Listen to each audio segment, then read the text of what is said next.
नमस्कार, मैं चुनचुन और आप देख रहे हैं झारखंडी हिंदी न्यूज। तो चलिए जानते हैं आज की सभी महत्वपूर्ण खबरों को।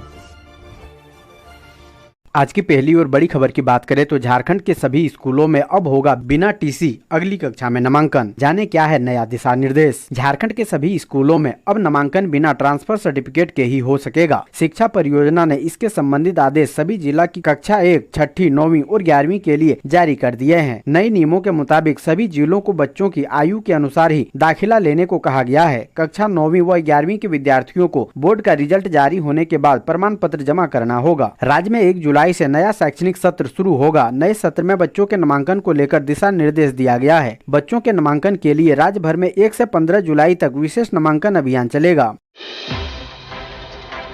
अगली बड़ी खबर की बात करें तो उदयपुर की घटना के बाद रांची में हाई अलर्ट, 3500 अतिरिक्त सुरक्षा बल की तैनाती। भाजपा की निलंबित प्रवक्ता नुपुर शर्मा का समर्थन करने पर उदयपुर में एक व्यक्ति की तलवार से काटकर हत्या की घटना के बाद रांची में पुलिस प्रशासन ने सतर्कता बढ़ा दी है। रांची में भी बीते 10 जून को नुपुर शर्मा प्रकरण को लेकर हिंसा और उत्पात की घटना हुई थी। इसके बाद शहर में लगभग 10 दिनों तक तनाव की स्थिति बनी रही। इसमें घायल आधा दर्जन लोगों का अभी भी अस्पताल में इलाज चल रहा है। इसमें से एक को एयर एम्बुलेंस से दिल्ली ले जाया गया है, जिसकी हालत गंभीर बताई जा रही है। उदयपुर की घटना के बाद पुलिस मुख्यालय ने सतर्कता को लेकर अलर्ट जारी किया है। रांची और आसपास के मंदिरों और मस्जिदों की सुरक्षा बढ़ाने का निर्देश दिया गया है। संदिग्ध लोगों से पूछताछ और चेकिंग का अभियान भी शुरू किया गया है। निर्देश दिया गया है कि रांची में जगन्नाथपुर में आगामी 1 जुलाई से आयोजित होने वाले रथ यात्रा मेला में सुरक्षा के लिए बड़ी संख्या में पुलिस और सुरक्षा बलों की तैनाती की जाए। बताया जा रहा है कि रांची में लगभग 3500 अतिरिक्त पुलिस सुरक्षा बल की तैनाती की गई है।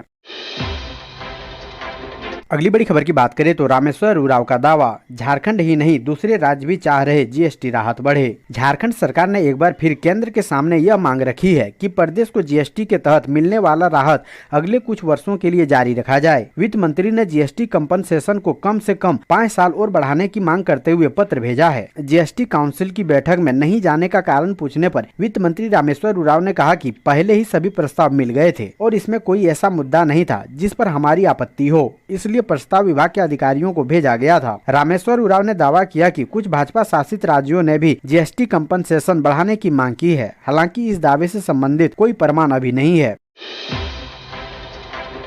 अगली बड़ी खबर की बात करें तो ललपनिया के दाका साड़ाम जंगल में पुलिस नक्सली मुठभेड़, कई सामान बरामद। बोकारो के ललपनिया जागेश्वर थाना क्षेत्र के लुगु पहाड़ की तलहटी के गांव दाका साड़ाम जंगल में पुलिस और नक्सलियों के बीच मुठभेड़ हो गई। यह मुठभेड़ नक्सलियों के खिलाफ चलाए जा रहे सर्च अभियान के दौरान हुई है। मिली जानकारी के अनुसार मुठभेड़ में दोनों ओर से सैकड़ों राउंड गोलियां चली। पुलिस के बढ़ते दबिश और खुद को घिरता देख नक्सली जंगल की ओर भाग गए। सर्च अभियान में नक्सलियों के छुपाकर रखे गए कई सामान भी बरामद हुए हैं।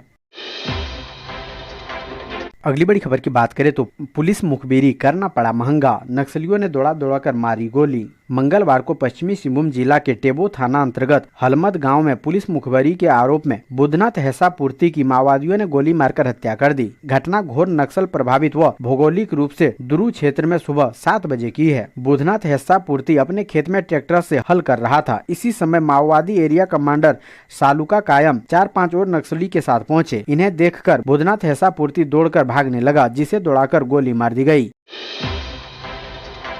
अगली बड़ी खबर की बात करें तो देवघर कोर्ट की बढ़ाई गई सुरक्षा, अपराधी अमित सिंह की हत्या के बाद प्रशासन का फैसला। देवघर जिला के कोर्ट परिसर में 18 जून को पेशी के लिए पहुंचे सजायाफ्ता कैदी अमित सिंह की हत्या के बाद कोर्ट परिसर की सुरक्षा व्यवस्था बढ़ा दी गई है। अब कोर्ट परिसर में प्रवेश करने से पहले लोगों की जाँच की जाएगी। साथ ही कोर्ट परिसर में प्रवेश द्वार पर हैंड होल्ड मेटल डिटेक्टर के साथ जवानों की ड्यूटी लगाई गई है। देवघर कोर्ट सहित कचहरी परिसर में भी सुरक्षा के पुख्ता व्यवस्था की गई है।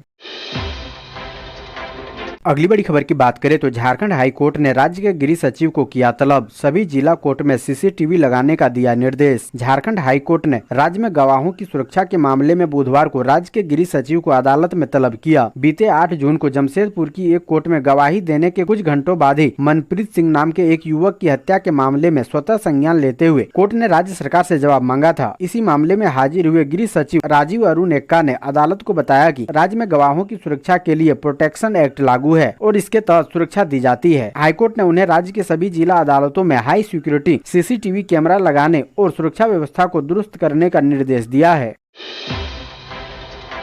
अगली बड़ी खबर की बात करें तो खुट्टी में कम तेल देने की शिकायत पर प्रशासन की कार्रवाई, एक पेट्रोल पंप सील। खुट्टी में पेट्रोल पंप से चोरी की मिल रही लगातार शिकायतों के बाद जिला प्रशासन के द्वारा कई पेट्रोल पंपों की जांच की गई। एसडीओ के निर्देश पर की गई इस कार्रवाई के दौरान शहर के भगत सिंह चौक स्थित दास ऑटो सेंटर पेट्रोल पंप को सील कर दिया गया है। चोरी की शिकायत मिलने पर पेट्रोल पंप को सील किया गया है। एसडीओ सैयद रियाज अहमद ने बताया कि दास ऑटो सेंटर द्वारा पेट्रोल कम दिए जाने की शिकायत कई लोगों की ओर से कई दिनों से की जा रही थी। शिकायत पर कार्रवाई करते हुए मंगलवार को पंप का निरीक्षण किया गया। निरीक्षण के दौरान पेट्रोल के स्टॉक और सुबह से बिक्री किए गए पेट्रोल की मीटर की जांच की गई, जिसमें 244 लीटर का डिफरेंस पाया गया। एसडीओ ने बताया कि निरीक्षण के क्रम में एक मशीन का पाइप भी फटा पाया गया, जिससे कभी भी बड़ी दुर्घटना घटने की आशंका है। उन्होंने बताया कि पेट्रोल पंप में हाइड्रोमीटर एवं थर्मोमीटर कैलिब्रेटेड सर्टिफिकेट भी नहीं पाया गया और सील में भी छेड़छाड़ पाया गया। अगली बड़ी खबर की बात करें तो झारखंड के लोगों को रास नहीं आ रहा सस्ता पेट्रोल, 6 महीने में ही घट गए 90% लाभुक। झारखंड के हेमंत सरकार की पेट्रोल सब्सिडी योजना लोगों को रास नहीं आ रही है। स्थिति यह है कि लोग इस सब्सिडी को लेने से पीछे हट रहे हैं। इस साल 26 जनवरी को गणतंत्र दिवस के अवसर पर मुख्यमंत्री हेमंत सोरेन ने पेट्रोल डीजल सब्सिडी योजना की शुरुआत की थी। इस योजना के तहत राशन कार्डधारियों को पेट्रोल की कीमत में प्रति लीटर 25 रुपए की सब्सिडी लेने देने का प्रावधान है। एक व्यक्ति प्रति माह 10 लीटर पेट्रोल पर सब्सिडी ले सकता है। योजना की तैयारी अधिकारियों ने कर रखी थी और जैसे ही मुख्यमंत्री ने बटन दबाकर योजना का प्रारंभ किया तो दुमका जिले के लगभग 8000 लोगों के खाते में प्रति व्यक्ति 250 रुपए चले गए। अब योजना के 6 महीने के शुरू होने के बाद सब्सिडी दर पर लेने वाले लाभुकों की संख्या बढ़ने के बजाय काफी तेजी से घट रही है। जनवरी माह में लाभुकों की संख्या 8000 थी, जो फरवरी माह में 3403, मार्च माह में 1246, अप्रैल माह में 1403, मई माह में 830 और इस माह यानी जून की 18 तारीख तक लाभुकों की संख्या सिर्फ 485 है। स्थिति यह है कि 90% लाभुकों ने इस योजना से दूरी बना ली है। यह स्थिति सिर्फ दुमका की नहीं है, बल्कि राज्य के सभी जिलों की है। राज्य के 19 जिले की स्थिति काफी खराब है। अगली बड़ी खबर की बात करें तो झारखंड में बालू उठाव बंद होने से हजारों मजदूर हुए बेरोजगार, रोजगार की तलाश में करने लगे पलायन। झारखंड की हेमंत सरकार के निर्देश के बाद नदी घाट से बालू का उठाव बंद है। वहीं अवैध रूप से चल रहे क्रशर पर भी कार्रवाई हो रही है। इसके कारण बालू और गिट्टी की कमी होने लगी है। बालू गिट्टी कमी का कारण निर्माण कार्य प्रभावित हो रहा है। बालू गिट्टी का उठाव करने वाले ट्रैक्टर का पहिया थम गया है। वहीं सैकड़ों मजदूर बेरोजगार हो गए हैं। चतरा की बात करें तो चतरा जिला के इटखोरी प्रखंड में पिछले 1 माह से बालू उठाव बंद है। इसके कारण करीब 100 ट्रैक्टर खड़े हैं। इनमें काम करने वाले 5000 तथा राजमिस्त्रियों के अधीन काम करने वाले 5000 मजदूर समेत 10,000 से अधिक लोग बेरोजगार हो गए हैं। ये मजदूर अब रोजगार की तलाश में मुंबई, अहमदाबाद, हैदराबाद समेत कई बड़े शहरों में पलायन करने को मजबूर हैं। हालांकि कुछ लोग रोजगार नहीं मिलने के कारण निराश होकर वापस अपने गाँव लौट आए हैं, लेकिन अब इन मजदूरों के समक्ष भुखमरी की नौबत उत्पन्न हो गई है।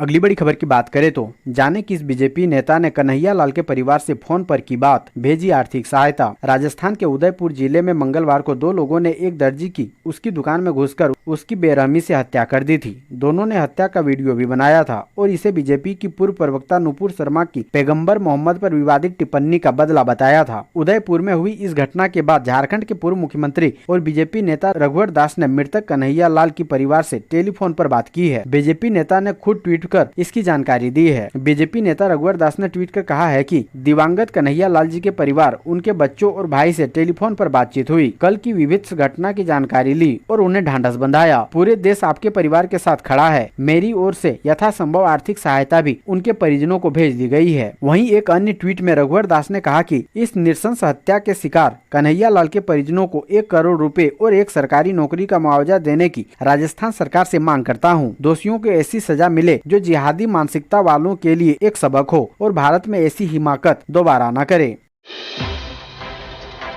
अगली बड़ी खबर की बात करें तो देवघर डीसी का आदेश, श्रावणी मेले को लेकर चल रहे कार्य में कोताही बरती तो होगी कार्रवाई। श्रद्धालुओं की सुविधा के लिए देवघर प्रशासन जोर शोर से तैयारी में जुटा हुआ है। इस दौरान जिले के डीसी मंजूनाथ भजंत्री और एसपी सुभाष चंद्र जाट कांवरिया पथ पर चल रहे कार्यों का जायजा लिया है। निरीक्षण के दौरान डीसी ने संबंधित अधिकारियों और काम कर रही एजेंसियों को सख्त निर्देश दिया कि श्रद्धालुओं की सुविधा के अनुरूप निर्माण कार्य को जल्द पूरा करें। इसमें कोताही बर्दाश्त नहीं होगी। उन्होंने कार्यपालक अभियंता को निर्देश दिया कि बालू बिछाने के क्रम में महीन बालू को ही बिछाएं। इस बात का विशेष ध्यान रखें कि पैदल आने वाले श्रद्धालुओं को किसी प्रकार की कठिनाई ना हो।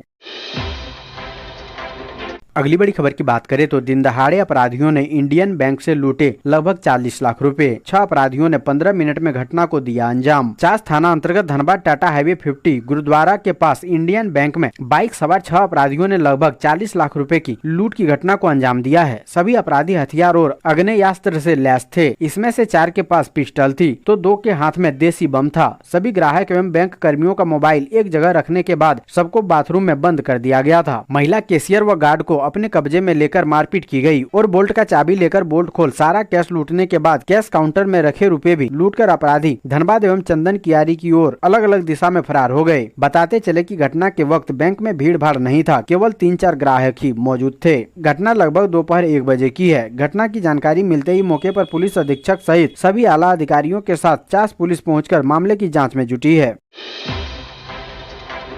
अगली बड़ी खबर की बात करें तो अग्निवीर योजना के खिलाफ सड़क पर उतरे रेल कर्मचारी। देश भर के कर्मचारी कर रहे विरोध। अग्निवीर योजना को लेकर राजनीतिक पार्टियों और युवाओं के विरोध के बाद अब रेल कर्मचारी भी इसके विरोध में आ गए हैं। बुधवार को अग्निवीर योजना के खिलाफ रेल कर्मचारी सड़क पर उतरे और जमकर नारेबाजी की। ईस्ट सेंट्रल रेलवे कर्मचारी यूनियन के बैनर तले धरना प्रदर्शन में शामिल हुए रेल कर्मचारियों ने बताया कि 16 और 17 जून को मुंबई में आयोजित हुई all India railway men's federation की कार्यकारिणी की समिति की बैठक में सर्वसम्मति से यह निर्णय लिया गया था कि केंद्र सरकार की अग्निवीर योजना के विरोध में देश भर में कर्मचारी 29 जून को विरोध दिवस मनाएंगे। फेडरेशन के दिशा निर्देश पर ही बुधवार को बड़ी संख्या में रेल कर्मचारियों ने अग्निवीर योजना के खिलाफ प्रदर्शन किया। अगली बड़ी खबर की बात करें तो गोड्डा में सीएम ने 170 लोगों को दिया नियुक्ति पत्र। राज्य के मुख्यमंत्री हेमंत सोरेन संथाल परगना के दौरे पर हैं। बुधवार की दोपहर वह गोड्डा पहुंचे। यहां सीएम ने कहा कि राज्य में इस बार धान खरीदारी के मामले में नया रिकॉर्ड बना है। उन्होंने कहा कि पिछले 20 वर्षों में सरकारी व्यवस्था के तहत कभी इतना धान नहीं खरीदा गया। वहीं इस वर्ष धान की खरीदारी के साथ साथ रिकॉर्ड पैमाने पर उसे चावल बनाने की मुकम्मल व्यवस्था भी की गई है। एमएसपी पर धान खरीदकर किसानों के खाते में सरकार राशि भी भेज दी है। साथ ही राज्य में 25 नए राइस मिल का भी निर्माण कराया जा रहा है। एक राइस मिल की सौगात गोड्डा को भी मिलने जा रही है। जल्द ही इसका उद्घाटन होगा। अगली बड़ी खबर की बात करें तो हूल दिवस आज। 2 साल बाद संथाल विद्रोह की जमीन भोगनाडीह आएंगे हेमंत सोरेन। इंतजार में बैठे सिद्धू कानू के वंशज। 2 साल बाद हूल दिवस पर मुख्यमंत्री हेमंत सोरेन भोगनाडीह आएंगे। भोगनाडीह सिद्धू कानू, चांद भैरव और फूलो झानो की जन्मस्थली है। 30 जून 1855 को इसी भोगनाडीह के सपूतों ने अंग्रेजी हुकूमत एवं महाजनी प्रथा के खिलाफ संथाल विद्रोह किया था। कोरोना के कारण बीते 2 सालों में हूल दिवस पर भोगनाडीह में बड़ा आयोजन नहीं किया गया था। मुख्यमंत्री हेमंत सोरेन भी नहीं आए। अब कोरोना की लहर धीमी हो चुकी है, इसलिए इस बार हूल दिवस पर बड़े आयोजन की तैयारी भी हो रही है। मुख्यमंत्री कई योजनाओं का उद्घाटन करेंगे तो कई प्रोजेक्ट का शिलान्यास भी होगा।